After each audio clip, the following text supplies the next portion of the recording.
यह लड़का एक सीक्रेट बिटकॉइन बिलियनर है। वह ऐसा व्यक्ति है जिसने $5,000 के इन्वेस्टमेंट को अरबों डॉलर्स में बदल दिया। वह इकलौता है जिसने $70 मिलियन खर्च करके एक वर्चुअल आर्ट खरीदी है। And I'm also the one who came from South India and started with nothing. ये है मेटा कोवन। साउथ इंडिया का यह लड़का पैसों के साथ बड़ा नहीं हुआ। इनफैक्ट अपने जीवन में वह एक लैपटॉप भी अफोर्ड नहीं कर सकता था। वह केवल एक फ्लैश ड्राइव खरीद सकता था जहां वो अपनी सभी फाइल्स रखता था। At the night, I used to borrow my friend's laptop when they're just going to sleep, and then I used to use my pen drive and learn how to code. और उसे internet पर opportunity दिखी, इसलिए उसने coding सीखी और websites का बनाना भी सीखा। सिंपल वेबसाइट्स जो सिंपल वर्क करती हैं। So I remember one of the websites I built on which anyone could hire a freelancer for $10, but that didn't go very well. It failed. कुल मिलाकर उसने 54 वेबसाइट्स बनाई और उनमें से 51 पूरी तरह से फेल हो गईं। एक दिन अचानक उसने ऑनलाइन बिटकॉइन के बारे में जाना। वह तुरंत उस पर विचार करने लगा और महसूस किया कि यह बिटकॉइन टेक्नोलॉजी बड़ी हो सकती है। Really big technology. It was a global idea and it had people who were passionate about it from all over the world. That really made me feel this is going to be really big. तो उन्होंने bitcoin, Ethereum, crypto और blockchain adopt किए, यहाँ तक कि जब सभी ने कहा कि यह एक पागल लड़का है। They laugh at first, in the same way Bitcoin was laughed off. But that's when I know that something might work. So when people laugh at something, my brain goes, maybe we should try it, right?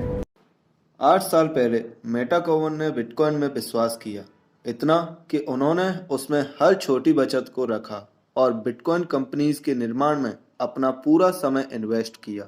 So I invested all my time on Bitcoin and trying to build something on top of it and thereby learning more about it. वर्षों के लिए उसने शर्त ले ली और एक टूटे हुए सॉफ्टवेयर इंजीनियर से एक अरबपति क्रिप्टो होल्डर बनने निकल पड़ा। लेकिन एक अरबपति की लाइफस्टाइल की उम्मीद न करें, क्योंकि वास्तव में उसके जीवन में कुछ भी नहीं बदला है। उसके पास 0 कार्स, 0 घर और 0 स्टॉक्स हैं। 99.9% जो भी उसने कमाया वह क्रिप्टो में है। इस लड़के का असली दुनिया में कुछ भी नहीं है, लेकिन वह वर्चुअली बहुत धनी है, क्योंकि उसका मानना है कि सब कुछ वर्चुअली जा रहा है। वर्चुअल मनी, वर्चुअल लैंड और वर्चुअल आर्ट भी। जाहिर तौर पर उसका जैकेट भी क्रिप्टो है, जिसे उसने $660 में खरीदा। They call it a Genesis edition, right? And this is attached to the blockchain. There's an address here, right? So if you go on the blockchain and type this address, you will see that that's an NFT, and you'll see that I own it through my address, and there's an RFID chip, right? यही कारण है कि वह पिछले हफ्ते headlines में था, क्योंकि उसने एक डिजिटल आर्ट खरीदी है, वह भी $70 मिलियन खर्च करके। 69 million. I think it probably means digital art is here to stay. I'm going to Disney World. यह अब तक की सबसे महंगी वर्चुअल आर्ट है। At the auction, my mind was, like I had nothing in my mind. I was okay. I'm going for it. That's it.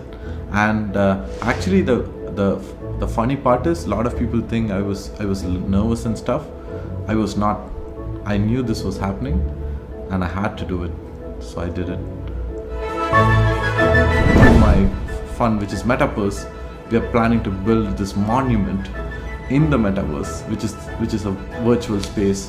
So we have land there, and we are going to build a huge monument and put this art there so that people can enjoy the 440 million pixel art in its true form, because it's a digitally native picture.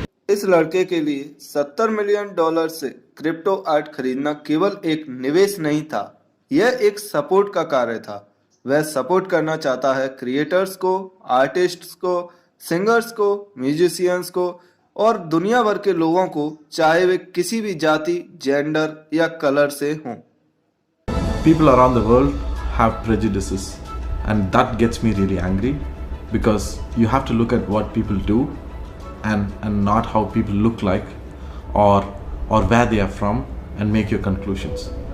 Time and again, whenever I've been rejected from something, like an investor, someone, he'd always tell me, I don't have pedigree. And I hate that because you never gave me a chance, right? And if you look at what I do, maybe you'll reconsider your decision. And I think it's the same for everyone in this world. यह अब तक स्पष्ट नहीं था, यह सब पैसे के बारे में नहीं है, यह डिसेंट्रलाइजेशन के बारे में है। Decentralization is the idea that value will not come only from the west, it will come from the rest. अगली गुची इटली से नहीं आएगी, बल्कि जॉर्डन से आएगी। अगला बैंक न्यूयॉर्क से नहीं आएगा, बल्कि यह वियतनाम से आएगा। और तो और अगला अरबपति सैन फ्रांसिस्को से नहीं आएगा, बल्कि वो साउथ इंडिया से आएगा। दोस्तों, वीडियो को शेयर जरूर करें और चैनल को सब्सक्राइब करें। धन्यवाद।